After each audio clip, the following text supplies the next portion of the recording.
Programme میں خوش آمدید ناظرین، میں اسداللہ خان ہوں اور میرے ساتھ عارف نظامی صاحب موجود ہیں، اور پروگرام میں آج ہمیں جوائن کر رہے ہیں مسلم لیگ نون کے رہنما سینیٹر مشاہد حسین سید صاحب۔ مشاہد صاحب، پروگرام میں خوش آمدید۔ مشاہد صاحب السلام علیکم۔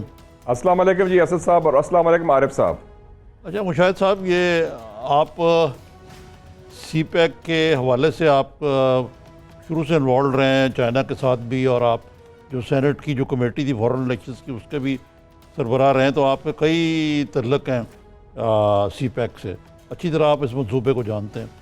اب آج اس معاملے میں ایک بڑا ہی متنازع انٹرویو رزاق داؤد صاحب نے دیا، جو بشیر برائے تجارت اور ٹیکسٹائل اور دو چار اور منسٹریز پروڈکشن کے وہ ہیں، وہ فرماتے ہیں کہ یہ بڑا ہی ان ایکول قسم کا معاہدہ ہے سی پیک۔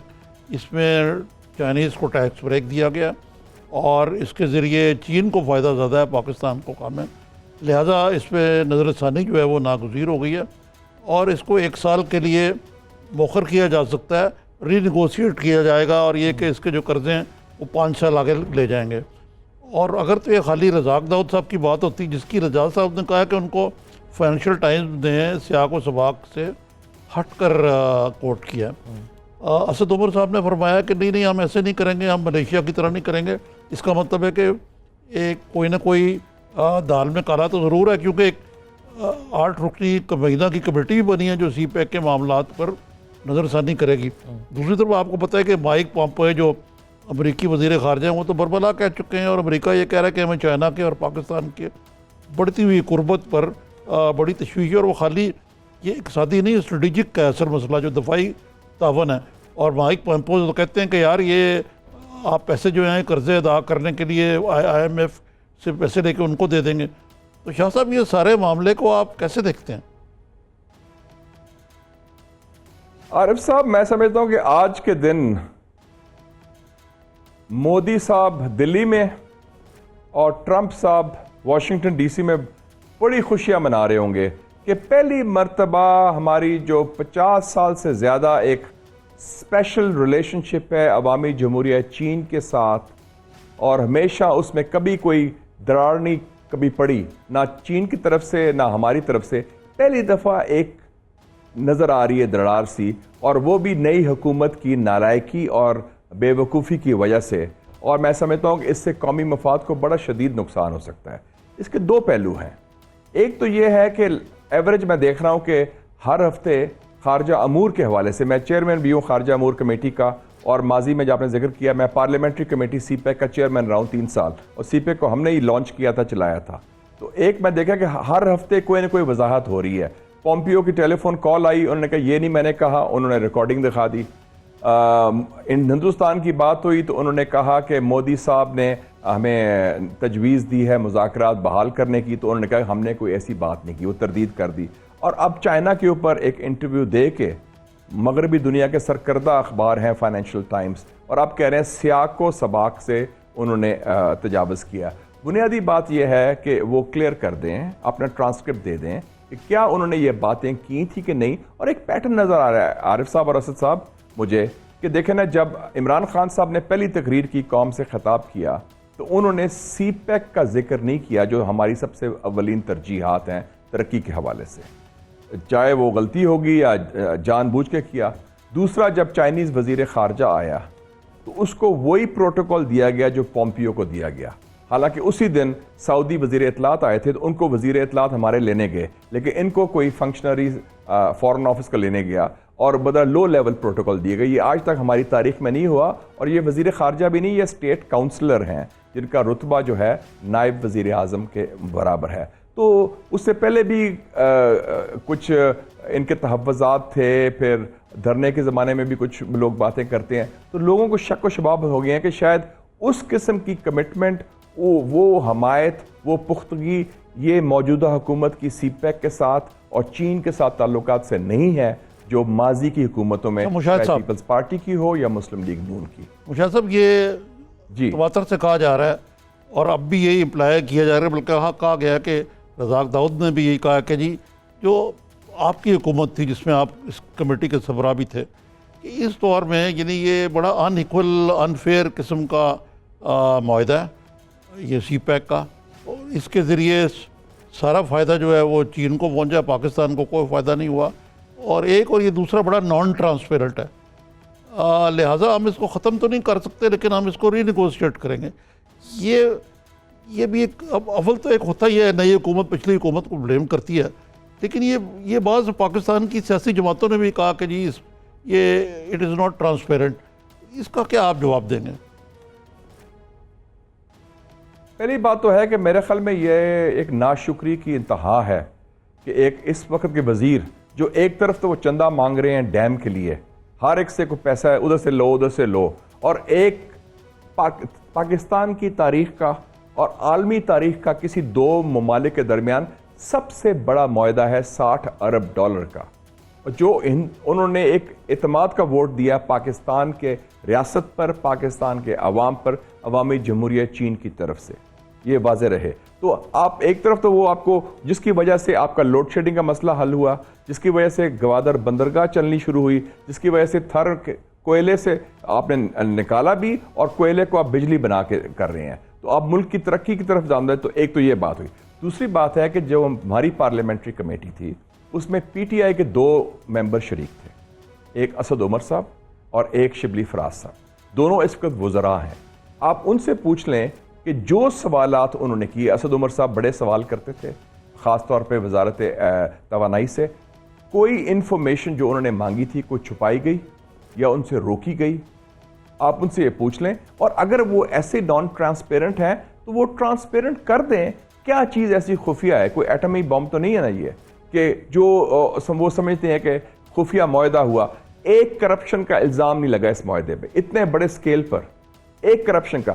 22 پروجیکٹ ہیں، 9 کامیاب ہو چکے ہیں، 13 کنسٹرکشن ہو رہے ہیں، 70,000 پاکستانیوں کو نوکری مل چکی ہے، 2% آپ کی جی ڈی پی میں اضافہ بھی ہو چکا ہے، اور آپ آگے چل رہے سارا سلسلہ، اور آپ کا جو ایک شناخت ہے اب مختلف ہوگی۔ لوگ آپ کو اہمیت کی نگاہ سے دیکھتے ہیں کہ پاکستان اب پل کا کردار کر رہا ہے وسطی ایشیا کے ساتھ، جنوبی ایشیا کے ساتھ، مغربی ایشیا کے ساتھ۔ لوگ سی پیک میں شامل ہونا چاہتے ہیں۔ We are their best friend and they are our best friend۔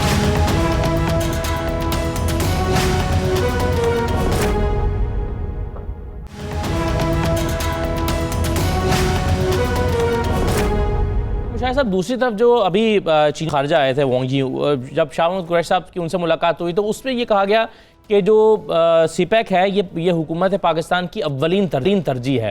اب ایک طرف شاہ محمود قریشی صاحب کی یہ سٹیٹمنٹ اور دوسری طرف فائنینشیل ٹائمز کا یہ دعویٰ۔ اس میں صرف میں اضافہ کروں گا کہ جو پلاننگ ڈویژن میں میٹنگ ہوئی ہے ان کے جو معاہدین سے، اس میں کہا گیا کہ اس میں جو مشاہد صاحب نے بھی بات کی، اس میں اور ممالک کو بھی شامل کریں گے اور ایکسپینڈ کریں گے۔ ہاں ابھی بھی اس حکومت میں بھی یہی پلان ہے۔ مشاہد صاحب یہ 2 پیرل قسم کی باتیں چل رہی ہیں، یہ کوئی is there a method in this madness؟ اور کیا کوئی کوارڈینیشن کی کمی آپ کو نظر آتی ہے اداروں کے بیچ میں؟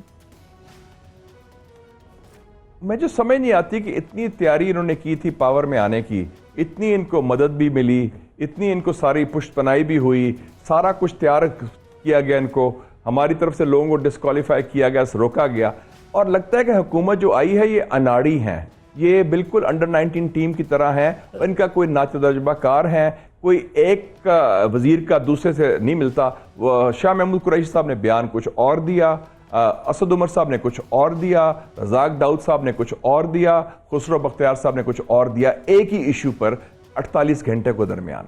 تو میں سمجھتا ہوں یہ بڑی نالائکی ہے، اس کو سیریسلی لیں۔ آپ پاکستان کی خارجہ پالیسی، پاکستان کے قومی مفادات سے ایسے کسی نے ٹھیک کہا تھا کہ یہ سلطنت شغلیہ ہے، شغل کے ساتھ چل رہا ہے، کبھی گپ شپ ہو رہی ہے، کبھی ایسے تقریریں ہو رہی ہیں۔ یہ نہیں سلطنت مغلیہ سے سلطنت شغلیہ پہ آ گیا۔ تو میرا مطلب ہے شغل ہو رہا ہے نا، گپ شپ ہو رہی ہے، چلیں آج یہ کر لیں، کل کر لیں۔ کل میں نے پڑھا تھا کہ جی میڈیا اسٹریٹجی ہم تیار کریں گے، اور وہی کریں گے جو ماضی میں ہوتا رہا پرانے پاکستان میں، کہ جو گڑبڑ ہے آپ کہیں گے ماضی میں ہوئی اور ہم اس کو ٹھیک کریں گے۔ اس طرح نہیں گورنمنٹ چلتی۔ اور اب یہ سوشل میڈیا کا دور ہے، آزاد میڈیا کا دور ہے، آپ لوگ بھی نظر رکھیں، ہم نے بھی نظر رکھی، ایک متحرک و مضبوط اپوزیشن آگے آ رہی ہے انشاءاللہ۔ تو آپ اس چیز کو آپ don't play around with this. اچھا مشاہد صاحب، آپ مفاد میں یہ ڈیمیج کرے گا۔ جی آپ نے ابتدائی کلمات میں ایک بڑی بات کہی کہ جی واشنگٹن میں جشن منایا جا رہا ہوگا، اس پہ مودی کی بھی بات کی آپ نے۔ مودی تو یہاں تک کہتا ہے کہ جی آپ ہمارے ساتھ آ کے جھپڑی ڈالیں تو آپ چین کو بھول جائیں گے۔ اور جہاں تک واشنگٹن کا تعلق ہے، کیا یہ سارا کچھ جو ہے اس میں ایک کوئی ایک خاص طریقہ کار نہیں ہے کہ یہ حکومت جو ہے تمام تر اپنے دعووں کے برعکس عملی طور پر امریکہ کو جھپڑی ڈالنا چاہتی ہے تاکہ IMF کے بارے میں پیکج جو ہے ہمیں مل جائے اور ہم امریکہ کی گود میں جا کے بیٹھ جائیں دوبارہ، کیونکہ ریزرویشن سی پیک پہ، چائنا کے ساتھ تعلقات پہ اور IMF کے حوالے سے تو امریکہ کو ہیں؟ عارف صاحب، اس وقت بنیادی ایشو پاکستان کے حوالے سے ہندوستان کا اور امریکہ کا صرف ایک ہے، وہ افغانستان نہیں، وہ طالبان نہیں، وہ اسلامک بوم نہیں، وہ چین ہے اور سی پیک ہے، کیونکہ چین ایک مد مقابل میں آ گیا امریکہ کے، ہندوستان اور امریکہ کا گٹچر ہو گیا۔ پہلی دفعہ جو نیریٹو دلی سے آ رہا تھا واشنگٹن سے، اس کو اب پشت پنائی، اس کی عکاسی ہمارے سرکاری وزراء نے دی ہے، جو شرمناک بات ہے میں سمجھتا ہوں، اور یہ بہت سیریس بات ہے۔ وہ تو کہتے ہیں دیکھیں وی ٹولڈ یو سو، کل آپ کی اخباریں دیکھ لیں گے، Times of India, Hindustan Times یا انڈین ایکسپریس، وہ تو اتنا شور مچائیں گے، اور Washington post, new York Times, میں روز پڑھتا ہوں سب اخباریں، ہر روز ایک مضمون چین کے خلاف ہوتا ہے۔ جو میرے پاس کوئی گورا جرنلسٹ آتا ہے امریکہ سے یا برطانیہ سے، وہ ایک ہی سوال پوچھتا ہے، آپ کے تعلقات چین کے ساتھ اور سی پیک کے بارے میں۔ اور میں چاہتا ہوں، میں دیکھ رہا ہوں کہ سی پیک کے خلاف وہ جو پروپیگنڈا مہم شروع کی تھی دلی نے اور واشنگٹن نے مل کے، اب ان کو موجودہ حکومت میں، چونکہ یہ وزراء کی نالائکی کہہ لیں یا بدنیتی کہہ لیں، میں ابھی کہہ نہیں سکتا، جیسے آپ نے فرمایا کہ واقعی کوئی ایجنڈا ہے، لوگ کہتے تھے کہ یہ انٹرنیشنل ایجنڈا ہے، میں ابھی یہ نہیں کہنے کو تیار، میں سمجھتا ہوں کہ ان کو بینیفٹ آف ڈاؤٹ دیا جائے کہ یہ نالائکی ہے، لیکن یہ وہی کام کر رہے ہیں جو ہندوستان اور امریکہ چاہتے ہیں کہ پاکستان اور چین میں دوریاں ہوئیں، سی پیک کو متنازع بنایا جائے اور ہمارے جو بالادستی کے عزائم ہیں اس کو پورے کیے جائیں۔ اچھا، ایک مجھے چیز بتائیے گا کہ آپ نے ابھی ڈیم کا ذکر کیا اور آپ نے تنقید کی، اور آپ کے علاوہ اور بھی لوگ تنقید کر رہے ہیں کہ جی چندہ اکٹھا کیوں کیا جا رہا ہے ڈیم کے لیے اور ڈیم فنڈ کیوں بنایا گیا ہے؟ اس میں آپ کے خیال میں حرج ہی کیا ہے کہ اگر چلیں پورے پیسے نہیں بھی اکٹھے کیے جا سکتے، آپ کے خیال میں کیلکولیشنز یہ کہتی ہیں کہ پورے ڈیم کے لیے پورے پیسے اکٹھے نہیں ہو سکتے، تو چلیں کچھ نہ کچھ تو معاونت ملے گی، اور پھر جو بیرون ملک مقیم پاکستانی ہیں وہ جب یہاں پر ڈالرز بھیجیں گے تو تھوڑا سا سنبھالا جو ہے وہ اکانومی کو بھی مل جائے گا، تو آخر اس میں حرج ہی کیا ہے کہ اگر کچھ نہ کچھ پیسے جمع ہو جائیں ڈیم کے لیے؟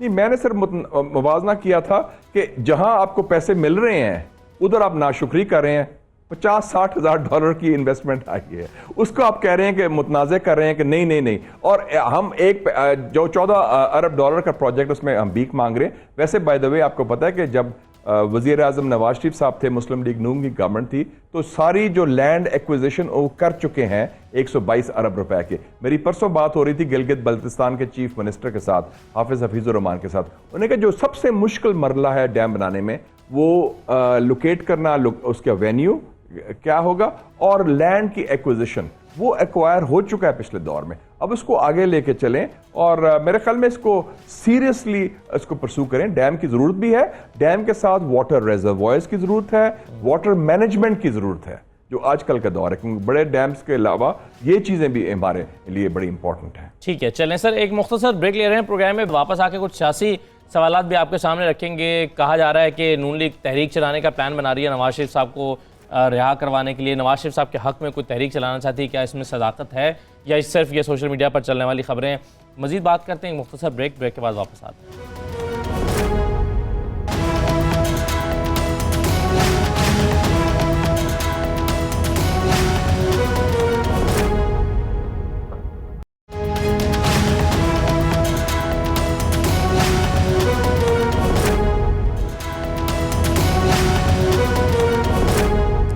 بریک کے بعد آپ کو دوبارہ خوش آمدید کہتے ہیں۔ ہمارے ساتھ مشاہد حسین سید صاحب موجود ہیں اور ان سے ہم اب کچھ سیاسی سوالات کریں گے۔ ایک چھوٹا سا سوال میرا مشاہد صاحب اور پھر نظامی صاحب 2-3 سوال آپ سے کرنا چاہ رہے ہیں۔ جی اسد صاحب، یہ بتائیے گا کیا کوئی تحریک پلان ہو رہی ہے چلانے کے لیے نواز شریف صاحب کی رہائی کے لیے؟ کچھ آپ موبلائز کرنا چاہ رہے ہیں کارکنوں کو؟ کچھ ایسا منصوبہ زیر غور ہے پی ایم ایل این کے؟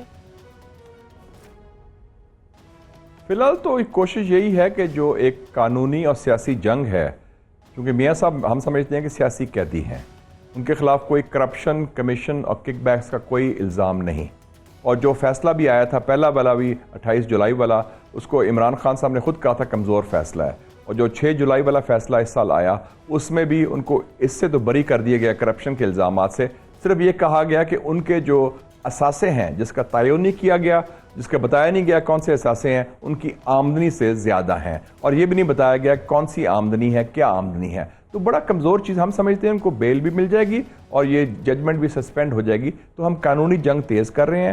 آج بھی سب لوگ موجود تھے کورٹ میں، آج میری خود میاں صاحب سے ملاقات ہوئی، بالکل ان کا مورال ہائی ہے، حشاش بشاش تھے، کچھ ویٹ لوز کیا ہے، بڑی اچھی گپ شپ ہوئی، اور وہ ریگولرلی آ رہے ہیں کورٹ میں۔ تو ابھی ہمارا صرف فوکس ہے کہ سیاسی طریقے سے پارلیمنٹ کے اندر، پارلیمنٹ کے باہر اور قانونی لحاظ سے ہم آگے لے کے چلیں، لیکن ہمارا بنیادی مطالبہ میاں صاحب کی رہائی کے علاوہ دوسرا مطالبہ جو ہے وہ پارلیمنٹری کمیشن کا بنانا ہے، جس کا وعدہ قائد عوان نے قائد حزب اختلاف کو 17 اگست کو فلور آف دا ہاؤس میں دیا تھا، اور وہ وعدے سے لگتا ہے کہ پھر ایک اور یو ٹرن آ رہا ہے، انحراف کر رہے ہیں۔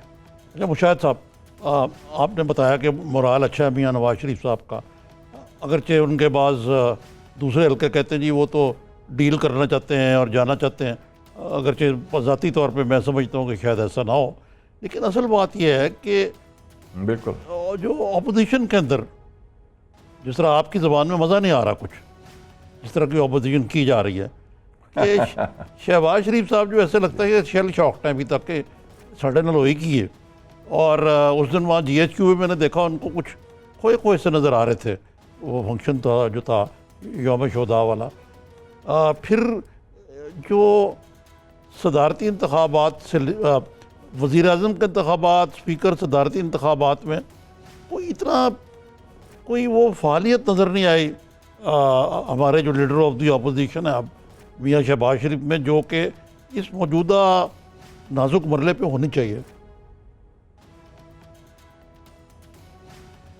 عارف صاحب، یہ ضرور بات ہے کہ جو ہم نے Pakistan alliance for fair and free election بنایا تھا، جس میں پاکستان مسلم لیگ نون، پاکستان پیپلز پارٹی اور MMA، ANP، Pakhtunkhwa Milli Awami party, Sherpao صاحب، ساری جماعتیں مل کے سارا کیا تھا، اس کا فرینکلی مزہ نہیں آیا۔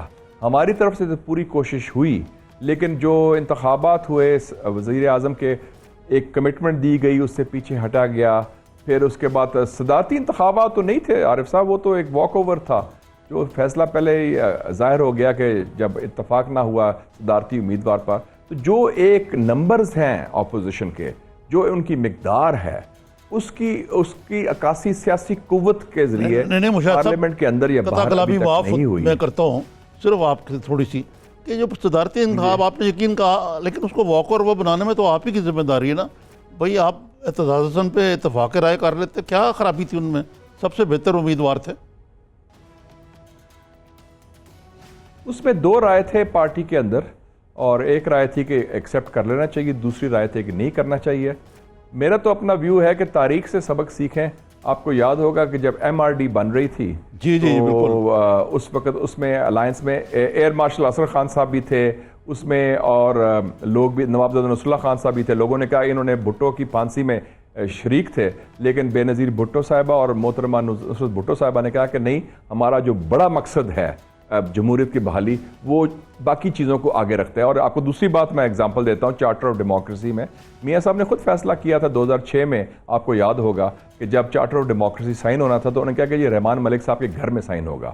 تو ہماری طرف سے اعتراض آیا میاں صاحب کی طرف سے کہ جی وہ تو DGFI تھے جب ابا جی کو اٹھایا گیا 1994 میں، تو یہ ٹھیک نہیں ہوگا وینیو، کچھ اس میں اسٹمبلنگ بلاک تھا، لیکن آخر میں وہاں جا کے سائن کیا کیونکہ ایک لارجر پرپز تھا کہ کیا جائے۔ تو میرے خیال میں جو بڑا مقصد ہو اس کے لیے پھر کافی چیزیں آپ کو درگزر کرنی پڑتی ہیں، یہی میرا پوائنٹ چاہیے۔ اچھا مشاہد صاحب، پنجاب میں حکومت تو ظاہر ہے PMLN کی نہ بن سکی، ابتدائی طور پر خواہش بھی تھی، لیکن اس کے بعد پھر ہم نے دیکھا کہ جو لوگ آپ کے ساتھ جو آپ کے لوگ جیتے بھی، ان میں سے بھی کچھ لوگوں نے اسپیکر کے لیے ووٹ کر دیا پرویز الہی صاحب کو، اور اس کے بعد جب صدر کا انتخاب ہوا ہے تو اس میں بھی آپ کی پارٹی کے کچھ 16-17 ووٹ ضائع ہوئے ہیں، ریجیکٹ ہوئے ہیں۔ ریجیکٹ ہونے سے مراد یہ ہے کہ ایسا تو نہیں ہو سکتا کہ انہیں ووٹ کاسٹ کرنا نہیں آتے تھے، شاید دانستہ طور پر انہوں نے اپنی پارٹی کو ووٹ نہیں کرنا چاہا۔ آپ کہہ رہے ہیں فارورڈ بلاک کی باتیں اس کی وجہ سے، ان وجوہات کی بنا پر سنائی دے رہی ہیں۔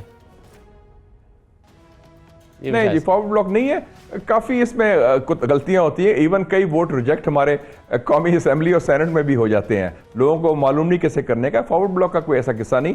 وہ دیکھیں جی جب ایک براڈر فیصلہ ہو چکا تھا میرے خیال میں کہ اب سب کچھ ہینڈ اوور کرنا ہے ایک پارٹی کو, اور وہ جیت جیسے بھی ہو گیا وہ پاور میں آ گئے, تو ظاہر ہے کہ پنجاب انہوں نے مسلم لیگ نون کو تو نہیں ہینڈ اوور کرنا تھا, کیونکہ پنجاب ایک ستون ہے پاکستان کے جو بیسٹین آف پاور جو بھٹو کہتا تھا ایک زمانے میں, تو وہ اس حوالے سے اس کے بغیر تو پھر گورنمنٹ وہی حال ہونا تھا جو بے نظیر بھٹو کا ہوا تھا 88 to 90 کا. تو میرے خیال میں وہ اس میں ہمارا حکومت بنانے کا چانس کوئی نہیں تھا. جیسے کہتا تھا Nixon, be in the arena, اکھاڑے کے اندر جا کے لڑو, اور پھر اس میں کئی نئے مواقع آئیں گے. اور اللہ تعالیٰ کا فضل ہوا کہ پہلے 3 ہفتوں میں حکومت کی اتنی نالائکیاں, ناکامیاں, کوتاہیاں آ رہی ہیں کہ وہ ہر روز کوئی نہ کوئی نئی چیز آتی ہے. یہ تو مذاق بن گیا ہے. شاہ صاحب وہ تھوڑی زبان کڑاکے کٹ دیتے ہیں حکومت.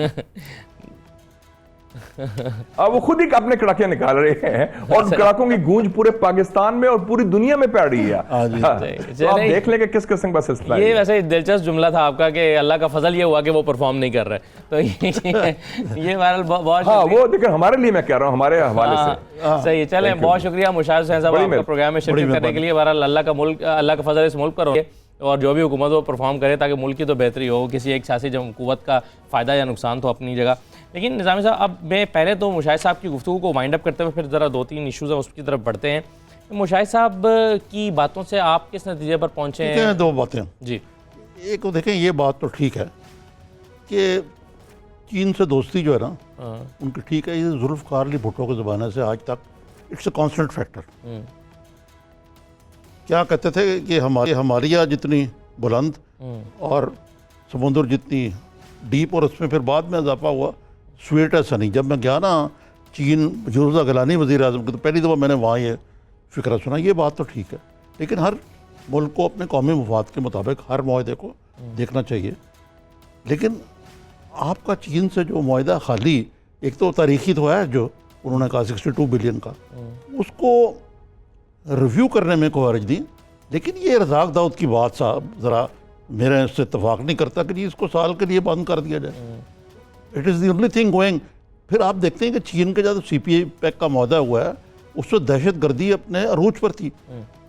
کوئی کرکٹ ٹیم, کوئی کھلاڑی, کوئی انویسٹر پاکستان آنے کو تیار نہیں تھا. تو مرتا کیا نہ کرتا, یہ تو ایک طرف چھوڑ دیں آپ. لیکن اس کا ایک اور پہلو ہے, چین کے ساتھ ہماری دوستی جو ہے نا, جیسے مشاہد صاحب نے کہا, اس کے اسٹریٹجک پہلوز بڑے ہیں, اسٹریٹجک فارن پالیسی امپلیکیشن. اور انہوں نے بالکل ٹھیک کہا جو موجودہ ایک کولڈ وار نئی شروع ہو گئی. یہ صرف ایک پروجیکٹ تجارتی منصوبہ نہیں ہے, ایک اسٹریٹجک ڈیفنس سیکورٹی سے ریلیٹڈ ہے. اور پاکستان اور چین ایک ہی سب پہ کھڑے. اور ایک تیسری بات آپ بتاتا چلو, یہ چین کی دوستی کو ذرا تاریخ میں بھی تو جانا چاہیے نا بھائی. کیا اگر چین سے ہماری دوستی نہ ہوتی تو ایٹمی پروگرام میں وہ ہماری مدد کرتا؟ یہ حقیقت ہے نہیں. میزائل ٹیکنالوجی میں مدد کرتا.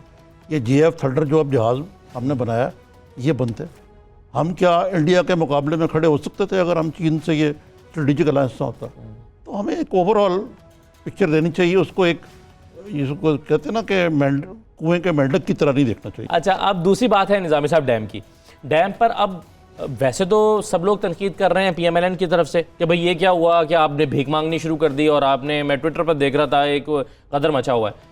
لیکن دوسری طرف ابھی مشاہد صاحب کہہ رہے ہیں نہیں, میں اس پر اختلاف نہیں کر رہا کہ ڈیم کے لیے فنڈ مشاہد صاحب نے بڑی سینسیبل بات کی ہے. وہ کہہ رہے ہیں کہ میں تو کمپیریزن میں بات کر رہا تھا. تو اس کا مطلب یہ ہوا کہ اس سے پرنسپلی اختلاف نہیں ہے, بس سیاسی طور پر لیکن اصولی طور پہ تو بات یہ ہے کہ ہماری سیاسی حکومتیں جو ہیں انکلوڈنگ PMLN جن کا مشاہد صاحب بالکل آخری مرحلے پہ آ کے حصہ بنے, انہوں نے ہے تو مجرمانہ غفلت نا. وہ کہتے ہیں کہ ہم نے لینڈ ایکوائر کیا, اچھی بات ہے, لیکن ایک ہوا یہ مسئلہ جو ہے کہ کیونکہ بجلی کے منصوبے ہم نے کول اور دوسری طرف چلے گئے, تو ہم نے جو پانی ہے اس کو بالکل اگنور کر دیا. نمبر 1. نمبر 2 یہ ہے کہ بھائی اصل مسئلہ یہ نہیں ہے کہ ڈیم کے لیے پیسے نہیں ہیں. ڈیم کے لیے آپ کو ورلڈ بینک سے بھی پیسے ملتے تھے. ڈیمر بادشاہ پر ورلڈ بینک نے انتقال کر دیا آپ کو کہ جی یہ متنازع ہے, یہ وہ. کالا باغ ڈیم کے لیے آپ کو پیسے ملتے, کیوں نہیں بنا؟ فوجی حکومتوں نے، ضیاء الحق کی حکومت نے، مشرف کے دور میں سیاسی حکومتوں نے، سب نے کالا باغ ڈیم پہ کنسنسس پیدا نہیں کیا۔ میاں نواز شریف میں ایک دو چٹ لے کے گئے کہ میں کالا باغ ڈیم کو اناؤنس کر دوں گا، آخر مومنٹ پہ انہوں نے نہیں کیا، ان کو ایڈوائز کیا کہ یہ نہ کریں، مصیبت پڑ جائے گی۔ نہیں اب تو شہباز شریف صاحب نے کہا 100 ڈیم قربان آپ کے لیے۔ مشرف صاحب نے میں نے ان کو بلایا سی پی این ای پریزیڈنٹ کے طور پہ، چیف گیسٹ، وہ بھی نئے نئے آئے تھے، سال 2 سال اب نئے نئے پریزیڈنٹ بنے تھے یا چیف گیسٹ، مجھے یاد نہیں، چیف گیسٹ۔ تو وہاں ان سے یہ سوال ہوا، ایک صحافی نے کیا کہ جی کالا باغ ڈیم، اس وقت تو گول بول کر گئے کھانے کے بیس پہ۔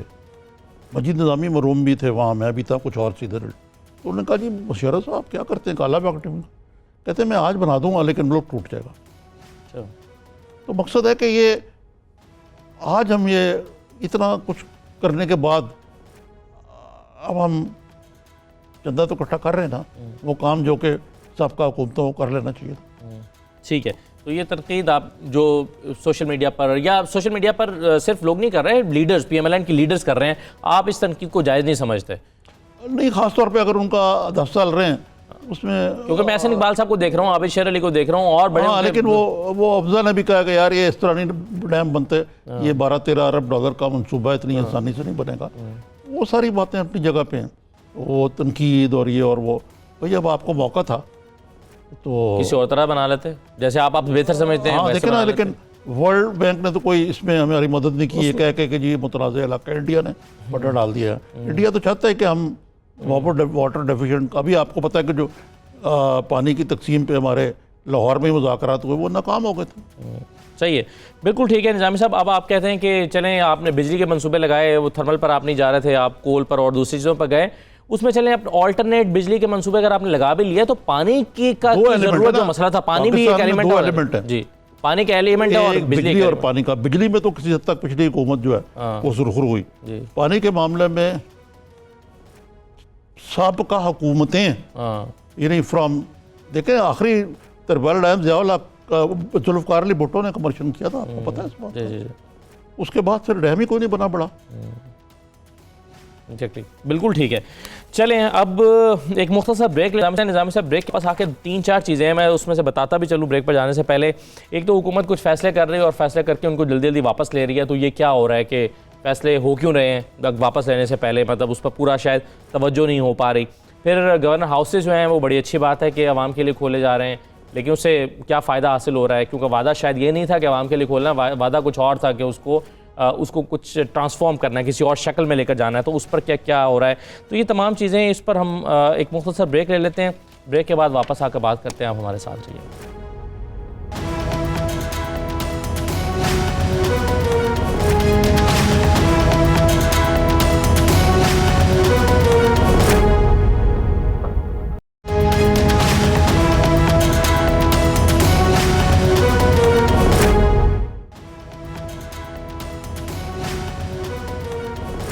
بریک کے بعد آپ کو دوبارہ خوش آمدید کہتے ہیں۔ نظامی صاحب اب 2-3 چیزیں ہیں۔ سب سے پہلے تو یہ کہ کچھ فیصلے حکومت نے کیے، اگرچہ بہت ساری چیزیں ایسی ہیں جس میں عمران خان صاحب ایسا لگ رہا ہے کہ وزیر اعظم جلدی چاہ رہے ہیں کہ اس پر ٹائم کم ہے اور کام زیادہ ہے، 100 دن کا ٹارگٹ ویسے بھی ہے۔ جیسے مثال کے طور پر ہم دیکھ رہے ہیں 1 ہفتے کا انہوں نے کہا کہ آپ وہ جو 50 لاکھ گھر بنانے ہیں اس کا فائنل آپ مجھے پورا منصوبہ بنا کر دیں، لیکن کچھ فیصلے ایسے جلد بازی میں ہو رہے ہیں کہ ان کو واپس بھی لینا پڑ رہا ہے، جیسے عاطف میاں والا معاملہ تھا، یا گیس کی قیمتیں 40% بڑھا دیں، پھر فواد چودھری کا نہیں ابھی پینڈنگ کر دیا ہے۔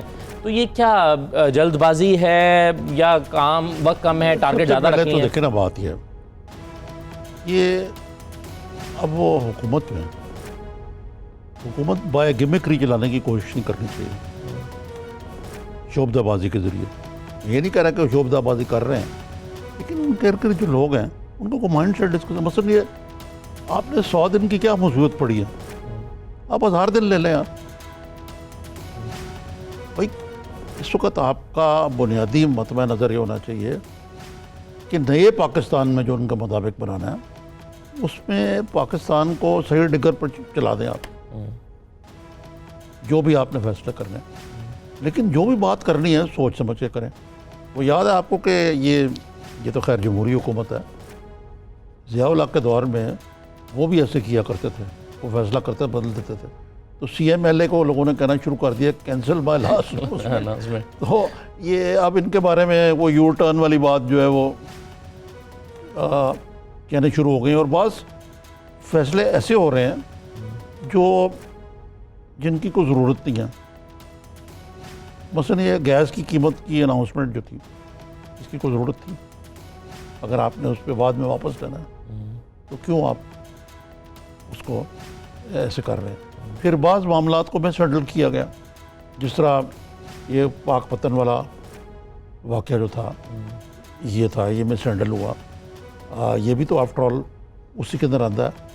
یا جو اگر حکومت میں یہ بعض باتیں جو بالکل پسلے گئے سمجھ میں نہیں آتی کہ یہ کیسی ان کو ہینڈل کیا جا رہا ہے. پھر جو مشاہد صاحب نے جو پوائنٹ آؤٹ کی کہ دیکھیں یہ امریکہ اور کینیڈا جیسے ملک جو ہیں ان کے پاس وقت بھی نہیں ہوتا، ایئرپورٹ بڑی دور ہوتے ہیں، تو چھوٹے موٹے لیڈروں کو ریسیو کرنے کے لیے وہ آفیشلز کو بھیج دیتے ہیں. اور پھر پتہ کیا ہوتا ہے، ایسے نہیں ہوتا خالی. میں خود امریکہ کئی دفعہ گیا ہوں، ہیڈ آف دا اسٹیٹ یا ہیڈ آف دا گورنمنٹ، وہ پھر جو ہوتی ہے ریسیپشن وہ وائٹ ہاؤس میں ہوتی ہے یا کینیڈا میں جو ایک خاص مقرر متعین ہوتی ہے. وہ کینیڈا میں ایک دفعہ میں مجھے یاد ہے کہ ایک ریسیپشن ایسی ہوئی تھی. تو یہ باتیں اپنی جگہ پر. لیکن میں آپ کو اس کی دوسری مثال دیتا ہوں. ابھی 2 سال کی بات ہے یا 3 سال کی کہ چینی صدر جو ہیں وہ UK گئے. لندن میں ان کو بادشاہوں والا پروٹوکول دیا گیا، ملکہ الزبتھ ان کے ساتھ، ان کو کھانا لنچ وہ ٹھہرے وہاں بکنگھم پیلس میں. کیوں؟ کیونکہ برطانیہ کو چین کا تعاون چاہیے تھا، چین میں انویسٹمنٹ چاہیے تھی. تو مقصد ہے کہ ہم جو ہیں ہم کہ نہیں وہ اپنے موسموں کو بھیجنے کے لیے ایک پروٹوکول افسر بھیج رہے ہیں. یہ بھی ایک اگر آپ پہلو دیکھیں تو یہ ساری چیزیں جو ہیں یہ یعنی یہ میچورٹی کی سیکھنے کے مرحلے میں ابھی. لیکن وہ غلطی کی گنجائش بھی تو نہیں ہے نا. پرابلم یہ ہے ایک طرف ہمارے جیسے لوگ بیٹھے ہیں جو ہر چیز میں سے بال کا اتارتے ہیں، میڈیا بیٹھا ہوا، دنیا دیکھ رہی ہے، سوشل میڈیا ہے، اور پاکستان کے حالات بھی اس قسم کے ہیں کہ فیصلے جلدی لیکن سوچ سمجھ کے ہونے چاہیے. بالکل ٹھیک ہے. اچھا دوسری چیز یہ ہے نظامی صاحب کہ روز ہم خبریں دیکھ رہے ہیں کہ آج کراچی میں گورنر سندھ جو ہے وہ گورنر ہاؤس اس کو کھول دیا گیا پبلک کے لیے، یا لاہور میں گورنر ہاؤس کو کھول دیا ہے پبلک کے لیے. تو یہ کتنی زبردست بات ہے کہ پبلک کے لیے پبلک کو یہ موقع فراہم کیا ہے کہ وہ بھی جا کے گورنر ہاؤس کو اندر سے دیکھیں. تو یہ فیصلہ اس میں 2-3 پہلو ہیں. جو گورنر ہاؤس ہے سندھ کا جو کراچی میں جو ہے وہ ایک بڑی تاریخی عمارت ہے، اس کی بڑی تاریخی پاسٹ ہے. قائد اعظم گورنر جنرل کے طور پر وہاں رہے ہیں. اس کے اندر مطلب ایک وائٹ ہاؤس میں بھی ٹور دیا جاتا ہے، لیونگ کوارٹرز میں نہیں ہوتا، لیکن اس کے حوالے سے کوئی ایسا ٹور کا پروگرام بنایا جا سکتا ہے جس کے ذریعے ینگر جنریشن کو پاکستان کی تاریخ سے متعارف کیا جائے. لیکن گورنر کو وہاں رہنا چاہیے، میں اس چیز کے خلاف. اب اسی طرح یہاں لاہور میں اب آپ مجھے بتائیے کہ پاکستان کا یا بر صغیر کا تو نہیں لیکن پاکستان کا سب سے بڑا پارک کون سا ہے؟ باغ جناح. گورنر ہاؤس کے سامنے بالکل ایک طرف مال روڈ پہ ہے، ایک طرف وہ 7 والی سڑک ہے اس پہ ہے جہاں پہ ایوان ہے، تجارت روڈ کہتے ہیں اس کو یا کیا، پھر ادھر لارنس روڈ ہے اس کا، مزنگ روڈ اس کو لگتا ہے، یعنی 4 سڑکیں لگتی ہیں اس کو. اتنا بڑا پارک ہے. تو وہاں کیا آپ نے گورنر ہاؤس کی گراؤنڈیں دکھانی ان کو؟ سوال یہ ہے کہ اس کی آپ کی اس کی منٹ گورنر ہاؤس ایک پورا ایک سیٹ اپ ہے جہاں اسکول ہے، جہاں ملازمین رہتے ہیں، بڑا یا تو آپ ان کو فارغ کر دیں. دوسری طرف اس کی جو مشکلات دیکھیں کہ گورنر صاحب جو ہیں لاٹ صاحب جو ہیں، لاٹ صاحب ہی کہتے تھے نا، سرور صاحب فیز 5 کے اندر رہتے ہیں. وہ وہاں پہ گورنری کریں گے بیٹھ کے. حالانکہ ہونا چاہیے کہ وہ گورنر ہاؤس میں گورنری کریں. اگر لوگوں کو ٹور دلوانا دلوا لیں، لیکن یہ اس اسپرٹ کے خلاف ہے جس کا اعلان کیا گیا تھا. یا تو آپ گورنر ہاؤس کو کوئی کوشش کریں کہ یونیورسٹی بنا دیں، یا یونیورسٹی کو پرائیویٹائز بنا دیں، کچھ کر دیں. لیکن یہ ایسی ان باتوں پہ تجزیہ اوقات کرنا یا تو یونیفارم ہو نا, یونیفارم تو ہے نہیں ہے. بہت ساری ایسی چیزیں جہاں پہ بہت سارے لوگ جو ہیں اب بھی بڑے ایشے اور رشتے رہیں گے, یا تو ان کو بھی آپ لیں, ٹیک اوور کریں. ٹھیک ہے, آپ یہ وی آئی پی کلچر جو ہے اس کو حقیقی معنوں میں ختم کریں. اب وی آئی پی کلچر جو ہے ملفوف انداز میں چل رہا ہے اس طرح کا, اس طرح. تو اس طرح سیونگ نہیں ہوگی, یہ تو ایک قسم کی گیمکری ہے میرے نزدیک. ٹھیک ہے, اس کا مطلب یہ ہے کہ کوئی پلاننگ اس کے بارے میں شاید ابھی میرا خیال ہے پلاننگ ہوئی بھی نہیں ہے, یا عارضی طور پر ابھی یہ کیا گیا بائی دی وے وہ میں آپ کو بتا دوں کہ ایک کمیٹی بنی ہے, جی, نیر علی دادا ہیں, سلیمہ ہاشمی اس میں, وہ فیصلہ کریں گے اس کا کیا ہونا ہے. وہ یہ جو 4 عمارتیں لاہور میں ہیں ان کا تو فیصلہ وہ کریں گے. وہ اپنی کمیٹی اپنی سفارشات کہہ دی, تو آئی ایم شیور کہ کوئی شاید کوئی اچھی شکل نکل ہے. یہ ہاں آپ کو ایسے ہی میں اینیکڈوٹل بات بتاتا ہوں, جو فری میسن ہال ہے وہ بہت بڑا ایک پرشکو عمارت ہے. وہ فری میسنس کا جو اس کی جو کھڑکیاں اور دروازے اور اس کی جو فرنیچر ہے وہ بڑا نادر اور بڑے قیمتی تھا. میاں نواز شریف جب وزیر اعظم نے کہا میں آتے دفتر بننا چاہتا ہوں, اور یہی جو نیر علی داتا جن کا نام لیا جاتا ہے ان کو کہا گیا اس کو ٹھیک کر. وہ سارا فرنیچر نکال کے گوداموں میں بند کر دیا گیا, نیا فرنیچر لا کے جناب وہ اس کو بنا دیا گیا. اس کے اوپر ایک ہال ہے, اس میں کہا گیا جی اس میں مغل بادشاہوں کی تصویریں لگائی جائیں. وہ بینکوٹ ہال ہے, چھوٹا سا, اور ایک خالی کی جگہ رکھی ہوئی ہے. تو کسی نے کہا یہ میاں نواز شریف نے اپنے لیے خالی رکھی ہے کہ ان کا, وہ خود بھی تو مغل بادشاہ سمجھتے نا اپنا, وہ خالی رکھی ہوئی. میاں نواز شریف کی حکومت ختم ہوئی تو یہ فاروق لغاری صاحب کی جو کیئر ٹیکر گورنمنٹ آئی ان کے زیر انتظام, انہوں نے اس کو نظریہ پاکستان کا میوزیم بنا دیا. یہاں پہ بڑے اچھے نوادر قسم کی چیزیں, ڈاکومنٹ وغیرہ, تصویریں, اور رہنے دینے. جب میاں نواز شریف الیکشن جیت کے واپس آیا انہوں نے فوراً واپس اس کو وزیر اعلیٰ پنجاب کا دفتر بنا دیا. تو مقصد ہے کہ ان چیزوں کے باوصف اب آپ کو پتہ ہے, اس کی میں مزید آپ کو تاریخ بتا دوں کہ پرویز الہی صاحب نے آئے تو انہوں نے اس کے نیچے ایک 700 بندوں کا زمین, زیر زمین ایک بہت بڑا آڈیٹوریم بنا ہوا, پتہ نہیں آپ نے دیکھا ہوگا ضرور. تو یہ حکمران تو اس طریقے سے یہاں پہ وی آئی پی کلچر کو فروغ دیتے رہے.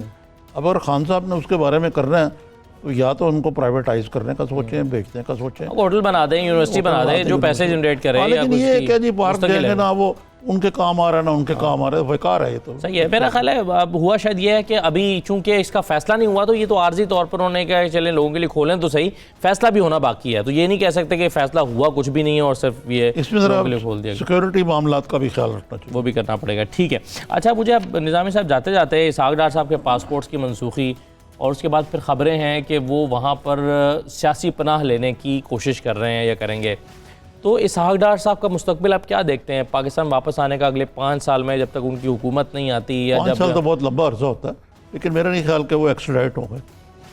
الطاف حسین ہو سکے, تو نئی حکومت جو امید ظاہر کر رہی ہے کہ 3 مہینے میں ہم ان کو واپس لے آئیں گے, مجھے بہت مشکل نظر آتا ہے. خواہشات پہ کوڑے پر, لیکن اب جو آپ نے سیاسی پناہ کی بات کی ہے, اگرچہ اس کی پہلے وہ تردید کرتے رہے, لیکن ان کا پاسپورٹ منسوخ کر دیا گیا جی, تو ان کو کوئی نہ کوئی, تو مجھے نہیں, میں یہ تو کوئی انٹرنیشنل لاء کا وکیل ہی بتا سکتا ہے, ان کو کوئی متبادل رستہ تو اختیار کرنا پڑے گا. ٹھیک ہے, بہت شکریہ نظامی صاحب پروگرام میں شرکت کرنے کے لیے. یہ ناز کا پروگرام تھا, اس پر اپنا فیڈ بیک دیجیے گا. مجھے اجازت دیجیے, اللہ حافظ.